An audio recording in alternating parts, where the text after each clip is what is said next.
Olá, amigos, juntos mais uma vez para o nosso estudo em grupo. Estamos estudando agora Obreiros da Vida Eterna. Hoje vamos ver o capítulo 2, no Santuário da Bênção.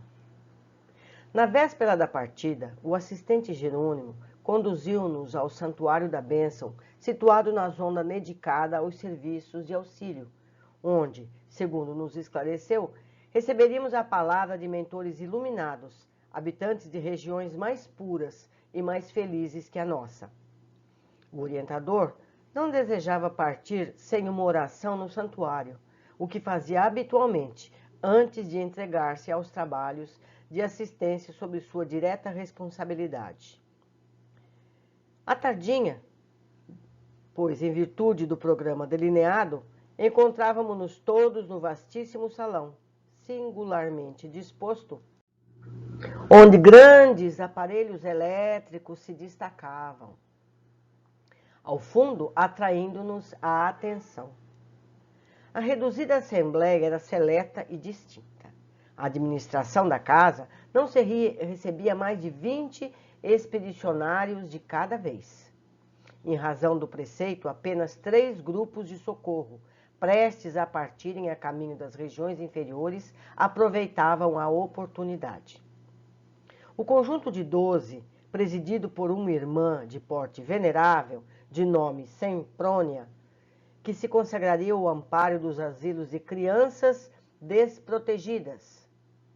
O grupo, chefiado por Nicanor, um assistente muito culto e digno, que se dedicaria, por algum tempo, à colaboração nas tarefas de assistência aos loucos de antigo hospício. E nós outros, os companheiros encarregados de auxiliar alguns amigos em processo de desencarnação, perfaziam o total de 20 entidades, 20 pessoas. O instrutor Cornélio, diretor da instituição, atendido por um assessor, palestrava conosco, demonstrava-nos simplicidade e fidalguia, magnanimidade e entendimento. Logo de início, em nossa administração, explicávamos-nos. Procuramos estabelecer o aproveitamento máximo do tempo com o mínimo de oportunidade. Para concretizar a providência, desde muito, não recebemos indiscriminadamente os grupos socorristas. Reunimos os conjuntos de serviço de acordo com as situações a que se destinam. Em dia de recepção aos que vão prestar serviços na crosta, não atendemos a colaboradores incumbidos de operar exclusivamente nas zonas dos desencarnados, como sejam as estações purgatoriais e as que se classificam como francamente tenebrosas. Há que ordenar as palavras e selecioná-las, criando-se campo favorável nos nossos propósitos de serviço.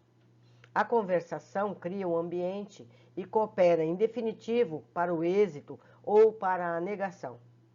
Além disso, como esta casa é consagrada ao auxílio sublime dos nossos governantes que habitam planos mais altos, não seria justo distrair a atenção, e sim consolidar bases espirituais com todas as energias ao nosso alcance, em que possam aqueles governantes lançar os recursos que buscamos, compreendendo a extensão das tarefas por fazer e o respeito que devemos àqueles que nos ajudam. Somos de parecer que precisamos sanar os velhos desequilíbrios das intromissões verbais desnecessárias e muitas vezes perturbadores e dissolventes. Então, assim como nós temos os nossos grupos de trabalho e a espiritualidade maior nos ajuda, eles também têm os grupos de trabalho que vão ajudar a espíritos sem dificuldade e outros mais altos os auxiliam. É sempre uma sequência. Enquanto lhe ouvíamos as ponderações, encantados, imprimiu ligeiro intervalo às sentenças esclarecedoras e continuou. Aliás, o profeta enunciou, há muitos séculos, que a palavra dita a seu tempo é maçã de ouro em cesto de prata. Se estamos, portanto, verdadeiramente interessados na elevação, constitui-nos inalienável dever o conhecimento exato do valor tempo, estimando-lhe a preciosidade e definindo cada coisa e situação em lugar próprio, para que o verbo, potência divina, seja em nossas ações, o colaborador do Pai. Sorrimos satisfeitos. Nada mais razoável e construtivo, opinou Semprônia, a destacada orientadora que dirigia pela primeira vez a expedição de socorro aos orfãozinhos encarnados. O dirigente do santuário, reconhecendo talvez como nos sentíamos necessitados de esclarecimento quanto ao uso da palavra, prosseguiu. É lamentável se dê tão escassa atenção na crosta da terra ao poder do verbo, atualmente tão desmoralizado entre os homens. Nas mais respeitáveis instituições do mundo carnal, segundo informes fidedignos, as autoridades que nos regem, a metade do tempo é despendida inutilmente, através de conversações ociosas, inoportunas. Isso referindo-nos somente às mais respeitáveis. Não se precatam nossos irmãos de humanidade de que o verbo está criando imagens vivas que se desenvolvem no terreno mental, a que são projetadas, produzindo consequências boas ou más, segundo a sua origem. Vou fazer aqui um tempo e lembrar que há material de estudo no nosso canal, específico para a palavra. Chama No Princípio Era o Verbo. Não é à toa que os textos sagrados começam assim, não é? No princípio era o verbo e tudo vem depois. Então, seria interessante que relessem, vissem novamente esse estudo, para darmos mais importância às palavras que proferimos. Seguindo, essas formas naturalmente vivem e proliferam, considerando-se a inferioridade dos desejos e aspirações das criaturas humanas. Semelhantes criações temporárias não se destinam, senão a serviços destruidores, através de atritos formidáveis, se bem que invisíveis.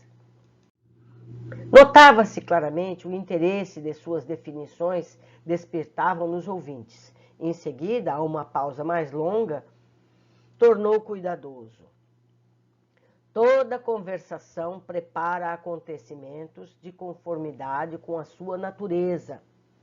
Dentro das leis vibratórias que nos circundam por todos os lados, é uma força indireta de estranho e vigoroso poder, induzindo sempre aos objetivos velados de quem assume a direção intencional.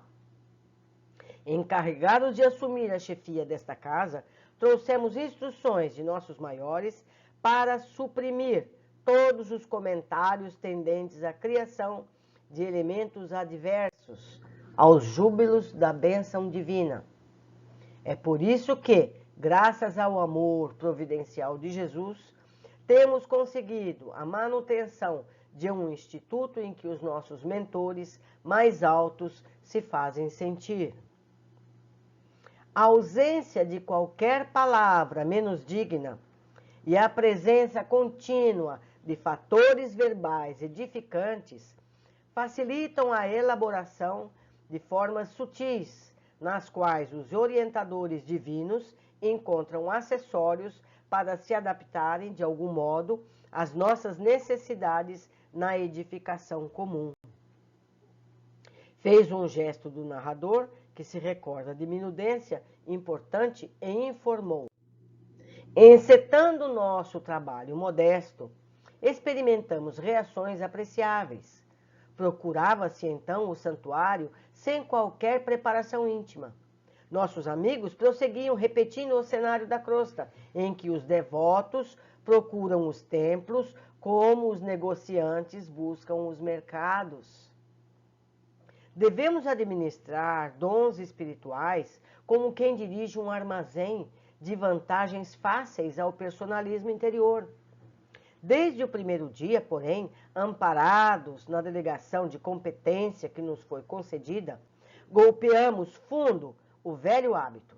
Durante alguns dias, gastamos tempo ensinando a reverência devida ao Senhor, a necessidade da limpeza interna do pensamento e a abolição do feio costume de tentar o suborno da divindade com falaciosas promessas. No fim, vamos repetir.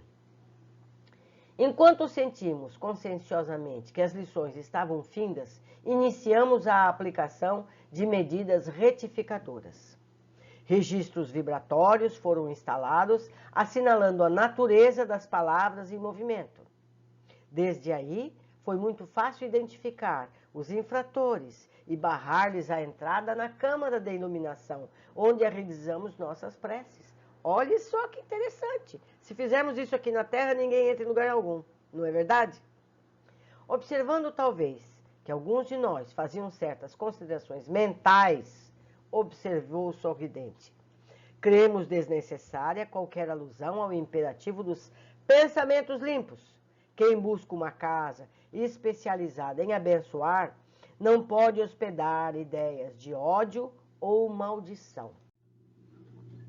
Compreendemos prontamente a finalidade do ensino indireto e delicado e calamo-nos prevenidos quanto à necessidade de resguardar a mente contra as velhas sugestões do mal. Desejando facilitar-nos as expansões de alegria e cordialidade, Cornélio olhou fixamente um grande relógio que apresentava simbolicamente no mostrador a caprichosa forma de um olho humano de grandes proporções, em que 2 raios luminosos indicavam as horas e os minutos, e falou em tom fraternal. Teremos hoje, conforme notificação recebida há vários dias, a visita de um mensageiro de alta expressão hierárquica. Contudo, antes desse acontecimento excepcional, dispomos ainda de algum tempo. Considerando o preito de amor que devemos aos que nos orientam no plano superior, não convém emitir a nossa invocação de bênçãos nem antes, nem depois do estabelecido. Olha que rigor importante. Estejam, pois, à vontade os cooperadores. E fixando o olhar nos 3 encarregados de serviço, acrescentou após as reticências. Enquanto me entendo particularmente com os chefes das missões, temos quase 1 hora para a troca de ideias construtivas. Cornélio passou a dirigir-se de modo confidencial aos nossos orientadores, e fracionados em grupinhos diversos, entabulamos conversações amigas. Atendendo-me os desejos, Padre Hipólito, qual o chamávamos na intimidade, apresentou-se à Assembleia ao assistente Barcelos, da turma de servidores que se destinava à assistência aos loucos. Fora ele, dedicado professor no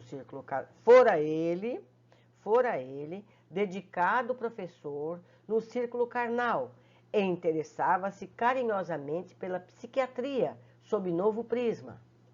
Acolheu-me com fidalgo tratamento e, após as primeiras saudações, perguntou bondoso: é a primeira vez que integra uma expedição socorrista?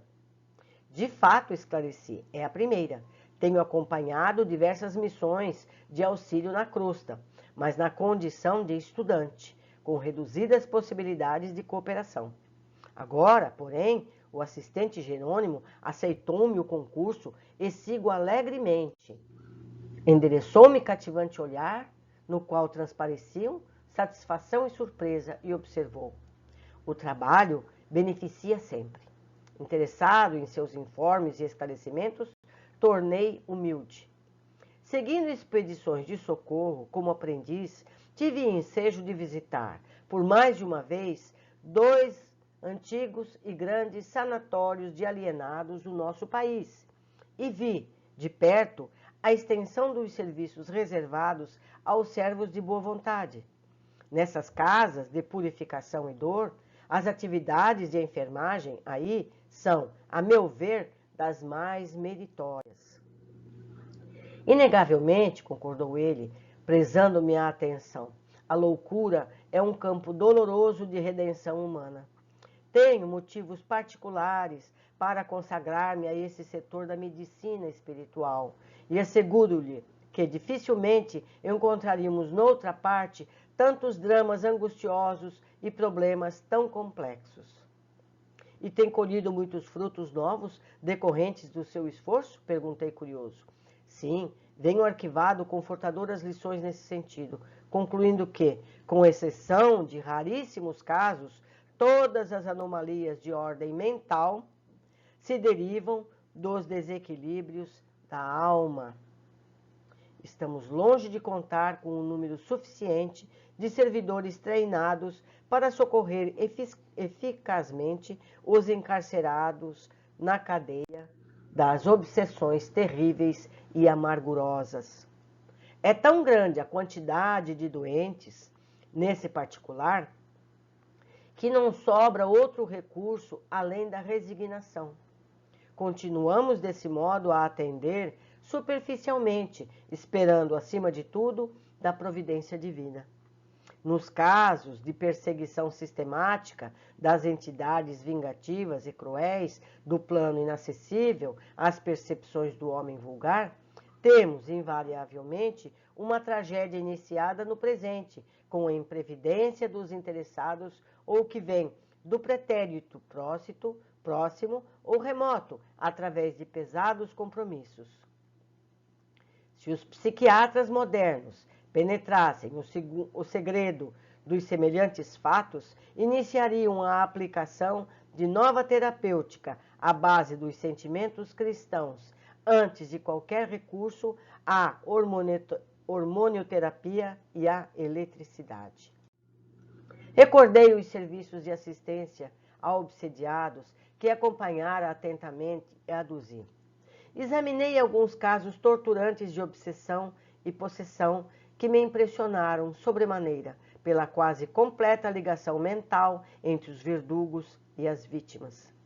Barcelos esboçou significativo gesto e acentuou. É a terrível história viva dos crimes cometidos em movimentação permanente. Os cúmplices e personagens desses dramas silenciosos e muitas vezes ignorados por outros homens, antecedendo os comparsas no caminho da morte, tornam amedrontados ao convívio dos seus, em face das sinistras consequências com que se defrontam além do túmulo.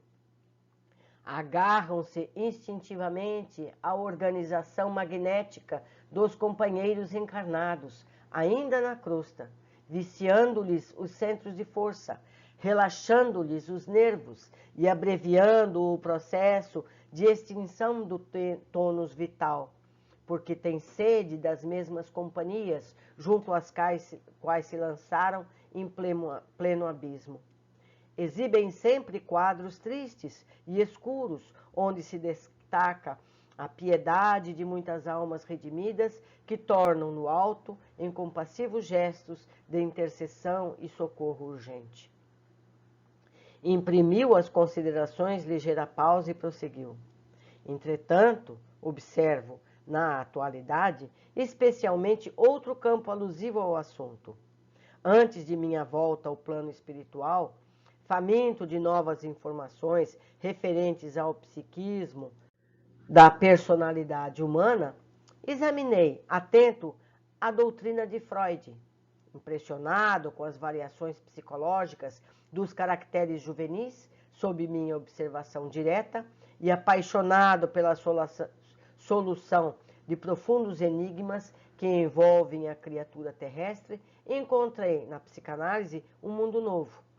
Todavia, por mais que eu estudasse a prodigiosa coleção dos efeitos, jamais alcancei a tranquilidade completa na investigação das causas, no círculo dos fenômenos em exame.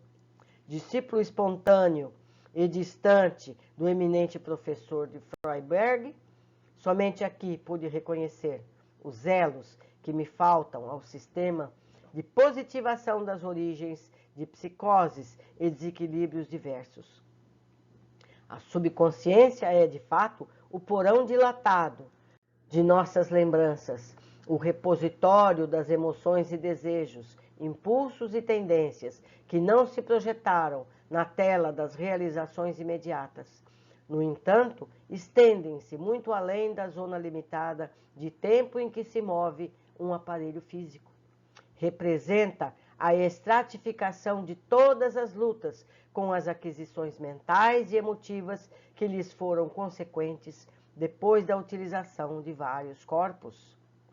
Faltam, pois, as teorias de Sigmund Freud, os seus continuadores, a noção dos princípios reencarnacionistas e o conhecimento da verdadeira localização dos distúrbios nervosos, cujo início, muito raramente, se verifica no campo biológico vulgar, mas quase que invariavelmente no corpo perispiritual pré-existente, portador de sérias perturbações congênitas em virtude das deficiências de natureza moral, cultivadas com desvairado apego pelo reencarnante nas existências transcorridas.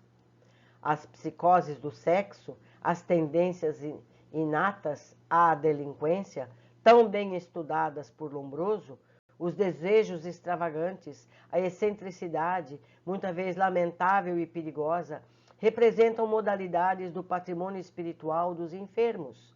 Patrimônio que surge de muito longe em virtude da ignorância ou do relaxamento voluntário da personalidade em círculos desarmônicos.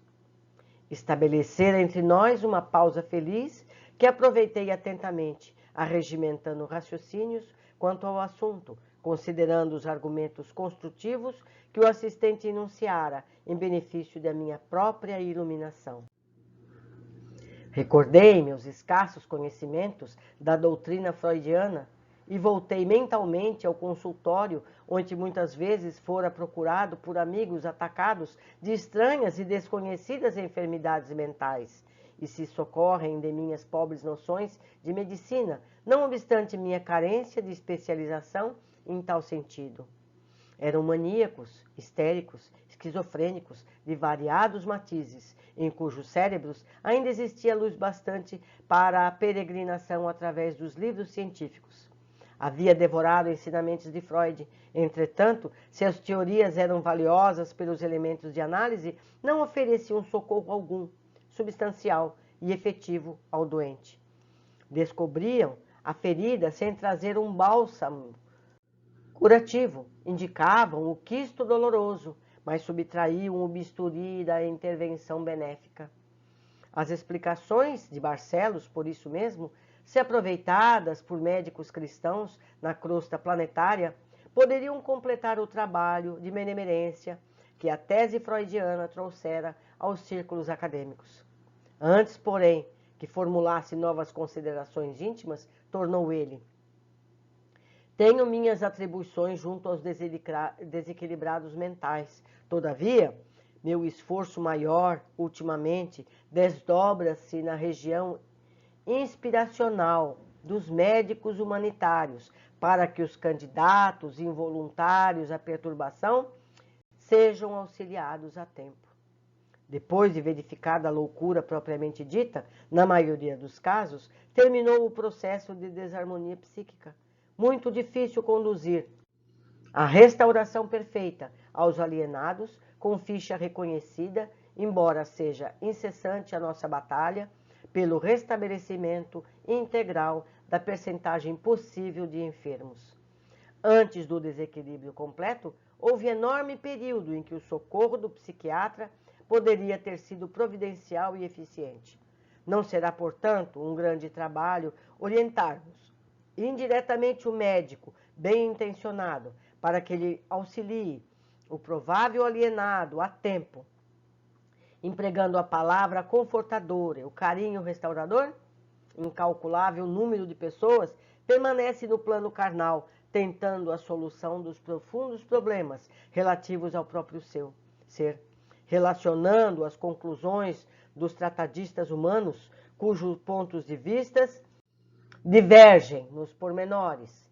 Temos na esfera de aperfeiçoamento terrestre 5 classes de psicoses.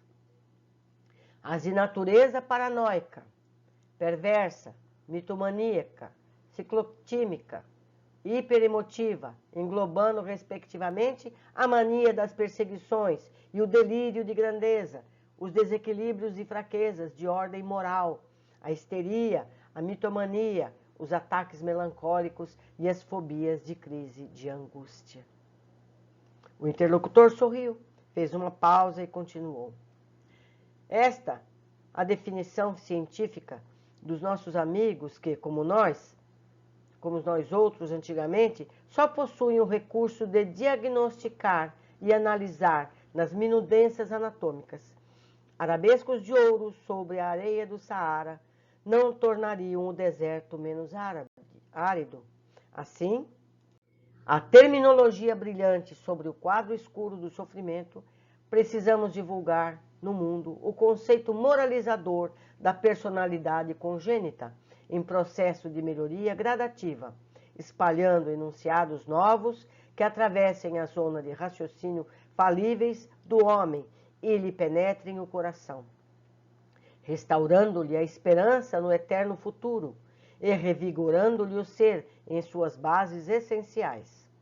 As noções reencarnacionistas renovarão a paisagem da vida na crosta da terra, conferindo à criatura não somente as armas com que deve guerrear os estados inferiores em si própria, mas também lhe fornecendo o remédio eficiente e salutar. Faz muitos séculos, afirmou Plotino, que toda a antiguidade aceitava como certa a doutrina de que, se a alma comete faltas, é compelida a expiá-las, padecendo em regiões tenebrosas, regressando em seguida a outros corpos, a fim de reiniciar suas provas. Falta, desse modo, lamentavelmente, aos nossos companheiros de humanidade, o conhecimento da transitoriedade do corpo físico e da eternidade da vida, do débito contraído e do resgate necessário em experiências de recapitulações diversas. Barcelo calara-se por instantes, enquanto eu lhe ponderava a extensão da competência. Com justificada razão, possuía ele o título de assistente, porque não era um simples irmão auxiliador, mas profundo especialista no assunto a que se dedicara, fervoroso. A conversação dele varia por um curso rápido de psiquiatria, sob novo aspecto, que me cabia aproveitar em benefício próprio para as tarefas marginais do serviço comum. Desejando traduzir minha admiração e conhecimento e contentamento, observei reconhecido. Ouvindo-lhe as considerações, reconheço que o missionário do bem, onde se encontra, é sempre um semeador de luz. Ele, porém, pareceu não ouvir minhas referências elogiosas e prosseguiu noutro tom após longa pausa. O meu amigo examinou alguns casos de obsessão entre agentes invisíveis e pacientes encarnados, impressionando-se com a imantação mental entre eles. Pisamos, no momento, outro solo. Referimos-nos às necessidades de esclarecimento dos homens perante os seus próprios companheiros de plano evolutivo. No círculo das recordações imprecisas, a se traduzirem por simpatia e antipatia, vemos a paisagem das obsessões transferida ao campo carnal, onde, em obediência às lembranças vagas e inatas, os homens e as mulheres, jungidos uns aos outros pelos laços de consanguinidade ou dos compromissos morais, se transformam em perseguidores e verdugos inconscientes entre si. Os antagonismos domésticos, os temperamentos aparentemente irreconciliáveis entre pais e filhos, esposos e esposas, parentes e irmãos, resultam nos choques sucessivos da subconsciência, conduzida a recapitulações retificadoras do pretérito distante. Congregados, de novo, na luta expiatória ou reparadora. As personagens dos dramas que se foram passam a sentir, a ver, na tela mental, dentro de si mesmas, situações complicadas e escabrosas de outra época, malgrado os contornos obscuros da reminiscência, carregando consigo fardos pesados de incompreensão, atualmente definidos por complexos de inferioridade, identificando em si questões de situações íntimas, inapreensíveis aos demais. O espírito reencarnado, que adquire recordações, não obstante menos precisas, do próprio passado, candidata-se inelutavelmente à loucura. E nessa categoria, meu amigo, temos na crosta planetária uma percentagem cada vez maior de possíveis alienados, requerendo o concurso de psiquiatras e neurologistas que, a seu turno, se conservam em posição oposta à verdade, presos à conceituação acadêmica e às rígidas convenções dos preceitos oficiais. Esses, em particular, são os pacientes que interessam, os mais perto, de mais perto, meus estudos pessoais. São as vítimas anônimas da ignorância do mundo, os infortunados, absolutamente desentendidos, que, de loucos incipientes, prosseguem, pouco a pouco, a caminho do hospício ou do leito de enfermidades ignoradas. Tão só porque lhes faltam a água viva da compreensão e a luz mental que lhes revelem a estrada da paciência e da tolerância em favor da redenção própria. E são muitos semelhantes casos angustiosos, indaguei.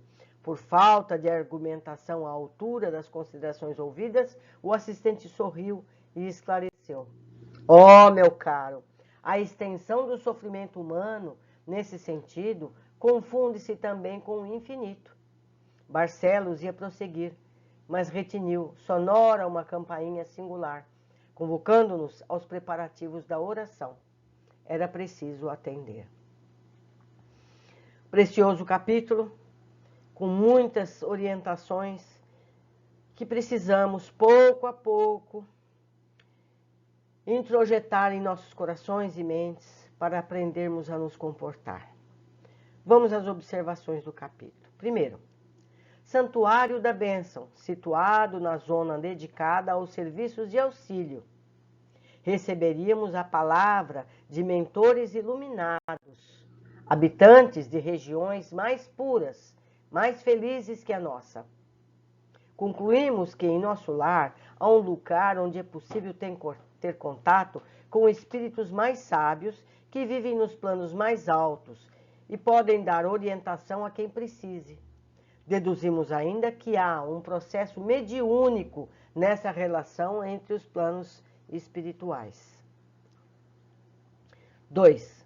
Grandes aparelhos elétricos se destacavam. Seriam para a comunicação entre os planos?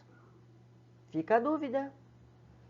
Por que esses aparelhos elétricos estavam num local onde haveria comunicação entre os planos? Não sei. Vamos descobrir quando a gente estiver lá. 3. Vimos que estavam no Santuário da Bênção 3 grupos buscando orientação para as tarefas no plano físico. Crianças sem família, loucos, e o grupo de André, que daria apoio aos que desencarnam. Isso nos mostra, mais uma vez, que todos temos ajuda de espíritos quando estamos nas mais variadas situações da vida física. O número de grupos de auxílios são muito, e por isso reúnem os grupos de endereço comum. Grupos que atenderão na crosta, grupos que atenderão nas zonas espirituais, em sofrimento, e explica. Ordenar as palavras e selecionadas, criando-se campo favorável aos nossos propósitos de serviço. Intromissões verbais desnecessárias e muitas vezes perturbadoras e dissolventes.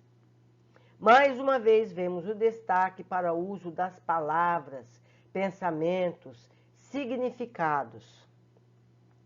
Pois tudo é vibração, e as vibrações devem ser adequadas às tarefas a serem desempenhadas. E, ainda, excesso de palavras que só servem para tumultuar a comunicação. Incluo aqui, nessa observação, as preces exageradamente longas, redundantes, que muitas vezes fazemos. Não é? Um rosário de pedidos, muitos deles incoerentes e infantis. A espiritualidade sabe o que nós precisamos, o que nós desejamos. Sejamos mais objetivos. A espiritualidade que nos atende tem muitas tarefas a serem desempenhadas. E sabendo que o que vale na prece é o pensamento, a intenção, de nada vale dezenas de palavras seguidas e redundantes. Precisamos ser mais objetivos e ainda completa. É lamentável se dê tão escassa atenção na crosta da terra ao poder do verbo. Atualmente são tão desmoralizado entre os homens. Não é verdade? A gente usa palavras que não têm sentido nenhum, às vezes com intenções de duplo sentido. Isso faz mal, isso cola nas paredes, isso fica voando pelo espaço, influenciando outras pessoas. Nós precisaríamos ser mais coerentes no falar e no pensar. Isso é maturidade espiritual e cabe a cada um de nós começar esse treinamento, que não é fácil, requer disciplina e atenção constantes. Quinta observação. Nossos governantes que habitam planos mais altos. Entendemos então que há sempre um governo coordenando os planos. Sempre os mais altos governando os mais abaixo. Os mais sábios ajudando os que desejam crescer. Interessante. É como na vida, é como no dia a dia que nós conhecemos. 6. Volta o tema da palavra, muito usado em todo esse capítulo e reforçado. O verbo está criando imagens vivas que se desenvolvem no terreno mental, a que são projetadas, produzindo consequentes boas ou mais, segundo sua origem. Toda conversação prepara acontecimentos de conformidade com sua natureza. É uma força indireta de estranho e vigoroso poder. Imaginamos nós a quantidade de músicas com letras inoportunas sendo cantadas e repetidas milhares e milhares de vezes. São usinas de imagens mentais nocivas sendo plasmadas na psicosfera da Terra e acabam por contribuir com as mais variadas consequências, de doenças a obsessões desnecessárias. Devemos procurar a irradiar boas imagens mentais para ao menos contrabalançar as negativas. Então, se nós não temos o poder de mandar parar esse tipo de atitude nos outros, devemos, no mínimo, evitar que sejamos portadores desses más palavras, como também contrabalançá-las, fazendo nós a verbalização do bem. Falando coisas produtivas, orações, músicas positivas, toda a classe de ação com imagens positivas. Quem sabe, com isso, possamos abrandar o mal aí existente. 7. E segue com o tema das palavras. A ausência de qualquer palavra menos digna e a presença contínua de fatores verbais edificantes facilitam a elaboração de forças sutis, nas quais os orientadores divinos encontram acessórios para se adaptarem, de algum modo, às nossas necessidades na edificação comum. Então, as palavras, seja das orações ou dos pensamentos, formam conteúdo que pode, com esses governantes mais altos, pode usar para ajudar-nos nas tarefas das ações de socorro para onde eles iriam e nós para onde formos, para nossas tarefas. É a diretriz do santuário da bênção. Lá o cuidado com as palavras é rigoroso, pois disso depende a boa comunicação com os que estão no mais alto. E quanto a nós? Estamos zelando pela seleção de boas palavras para o equilíbrio de nossos locais de vivência? Ou a gente fala um nome inconveniente depois de cada frase? É assim que a gente faz? Nossas preces são feitas em atmosfera constantemente higienizada, com boas palavras e pensamentos? Ou a gente entra nos locais pensando na roupa de um, no comportamento do outro, criticando uma coisa ou outra que soube na rua, no noticiário? Não é verdade esse o nosso comportamento? Disciplina, disciplina, disciplina. O orientador segue com as orientações e nos faz lembrar, referindo os pensamentos dos que se dirigem aos locais de oração. Os devotos procuram os templos como os negociantes buscam os mercados. Não é? O que é a realidade, e vamos além. Muitos de nós, durante os momentos religiosos, ficamos pensando em banalidades. É o que eu acabei de falar. Reparando nos companheiros, criticando, comparando ou ainda lembrando de situações menos dignas. Somos poluidores, contumazes da psicosfera terrestre. Eu me encontro nesse grupo, porque eu me surpreendo sempre fazendo isso. Sempre. Preciso começar por mim mesma. 9. Feio costume de tentar o suborno da divindade com faciosas promessas. Isso todos fazemos. Pode ser que tenhamos adquirido esse hábito por meio de antigos cultos, desde a antiguidade até as religiões atuais. Se Deus me der isso, prometo fazer aquilo. Não é assim? Não é? Eu sei que é, pois eu também faço.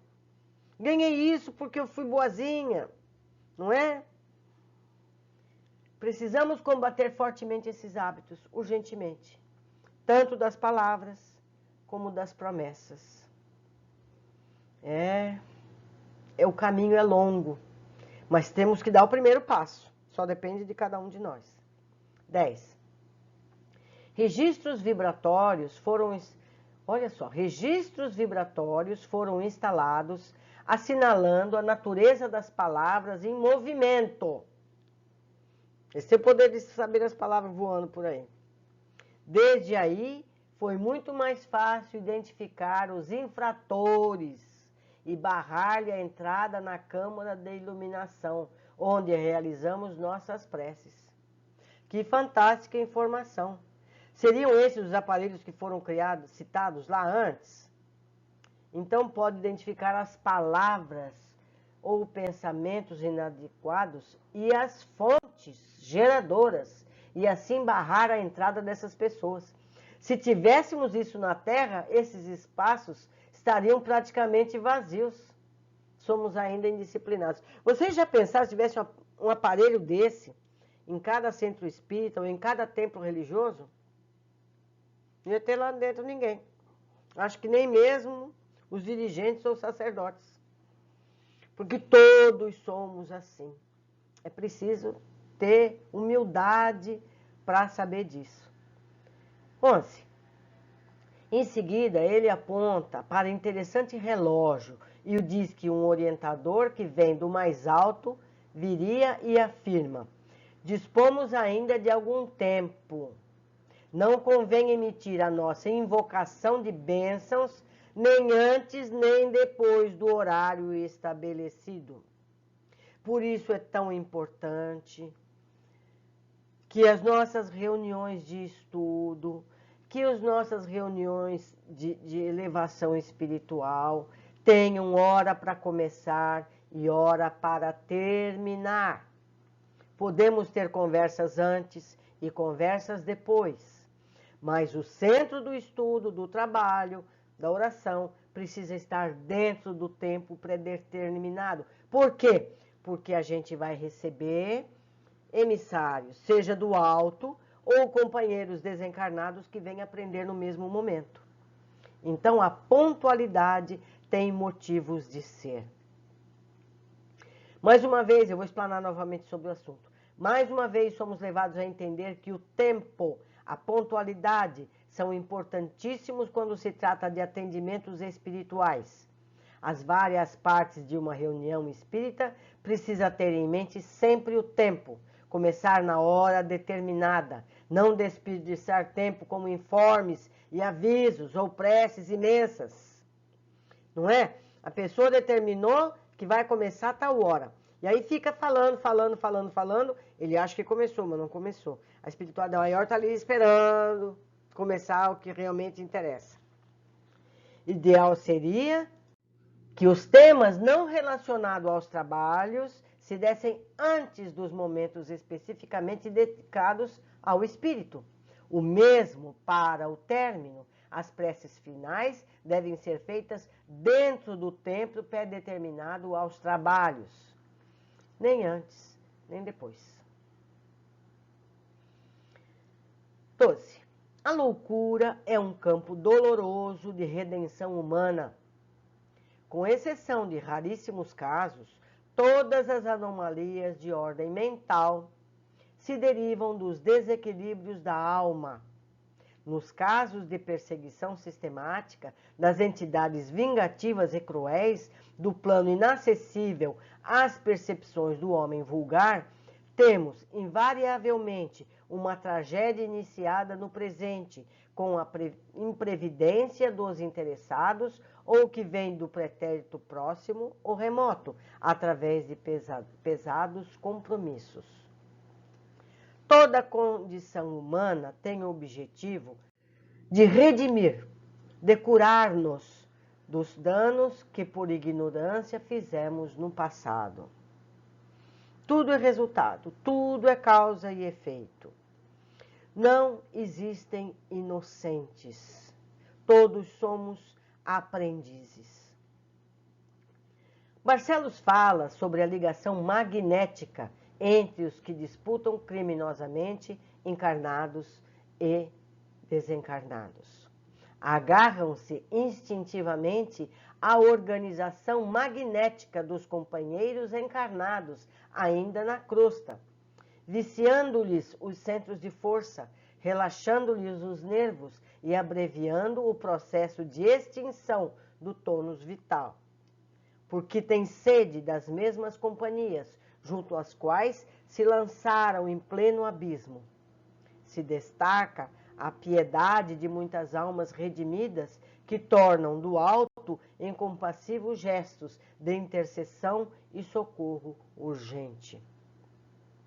Essas pessoas acabam por unirem-se mutuamente, se prejudicam física e espiritualmente. O processo de mútua obsessão, as portas para tempos de dor e sofrimento por longos períodos em zonas de sofrimento, até que percebam que a fraternidade é o único caminho para a paz e crescimento. O trabalho de almas abnegadas que chegam do alto para socorrê-las antes que o dano seja maior. O que ele fala de magnetismo? Todos nós temos um magnetismo. Então, aquele que se aproxima de nós é segundo o nosso magnetismo, pela afinidade dele. O nosso obsessor tem um magnetismo igual ao nosso. Por isso ele é capaz de se ligar a nós. Então, os dois são vítimas, os dois são doentes. Não há culpados, os dois são ignorantes. só a educação espiritual pode resolver as questões. 14. Barcelos relata que, quando encarnado, conheceu os estudos de Freud, mas só no plano espiritual entendeu. Os elos que lhes faltam ao sistema de positivação das origens de psicoses e desequilíbrios diversos, complexos de inferioridade, o recalque, a libido, as emersões do subconsciente, não constituem fatores adquiridos no curto espaço de uma existência terrestre, e sim característicos da personalidade egressa das experiências passadas. Representa a estratificação de todas as lutas com as aquisições mentais e emotivas que lhes foram consequentes depois da utilização de vários corpos. Então, nós trouxemos do passado tudo isso, que pode ou não ser reforçado na infância. Entendemos que as técnicas de cura, aqui entre aspas, digo eu, dos problemas psicológicos precisam ser mais abrangentes e chegar às almas e seu passado, além da atual encarnação. Se os médicos soubessem disso, já seria o primeiro passo. Agora, o paciente saber disso é fundamental. O que eu estou passando é fruto de um mau comportamento do passado.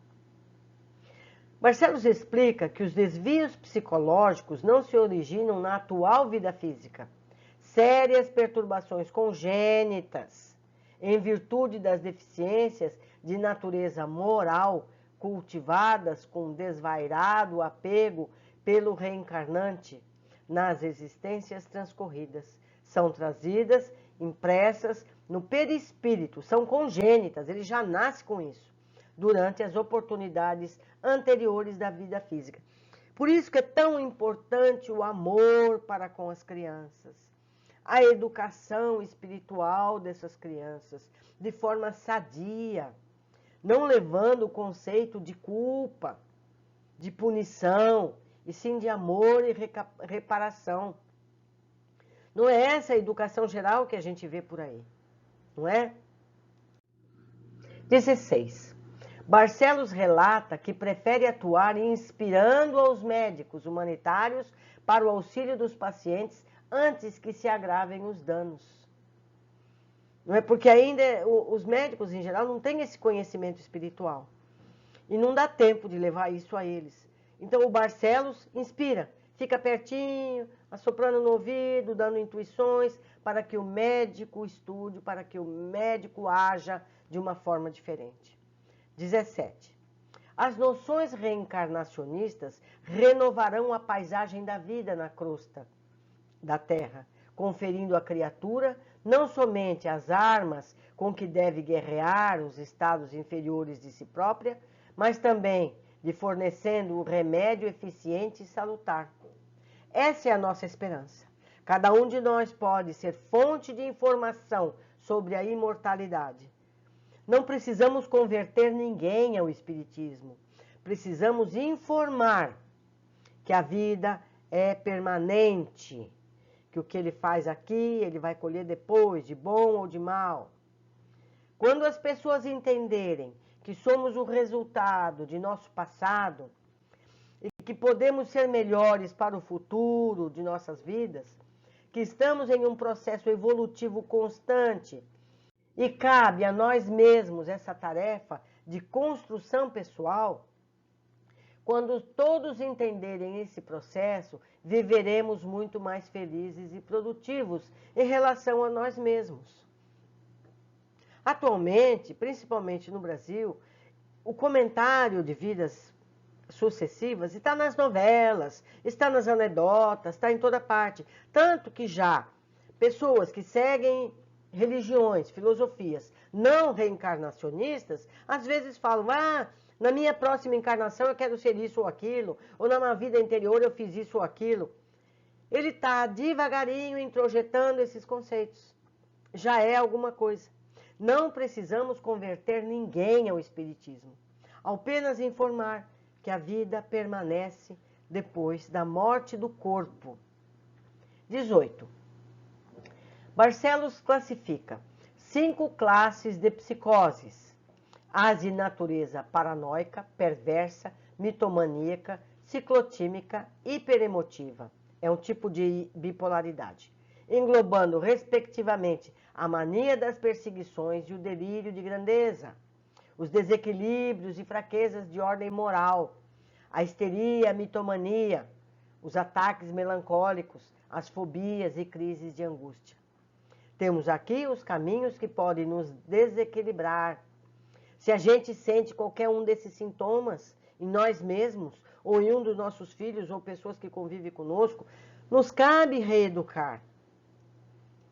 Sejamos prudentes nessas áreas, para que não sejamos nós a cair nessas armadilhas do comportamento. 19 e último comentário. Nos círculos das recordações imprecisas, a se traduzirem por simpatia e antipatia, vemos a paisagem das obsessões transferida ao campo carnal, onde, em obediência às lembranças vagas e inatas, os homens e as mulheres, jungidos uns aos outros pelos laços de consanguinidade ou dos compromissos morais, se transformam em perseguidores e verdugos inconscientes entre si. Barcelos nos alerta para nossos sentimentos em relação com as pessoas que nos cercam. Não encontramos as pessoas aqui e agora. Todos estivemos relacionados no passado. Vivemos as consequências desse passado e cabe a cada um de nós ir nivelando as emoções interpessoais para que nos curemos o quanto antes. Então, em vez da gente insistir num conflito, ao menos ignorá-lo se não é possível reparar.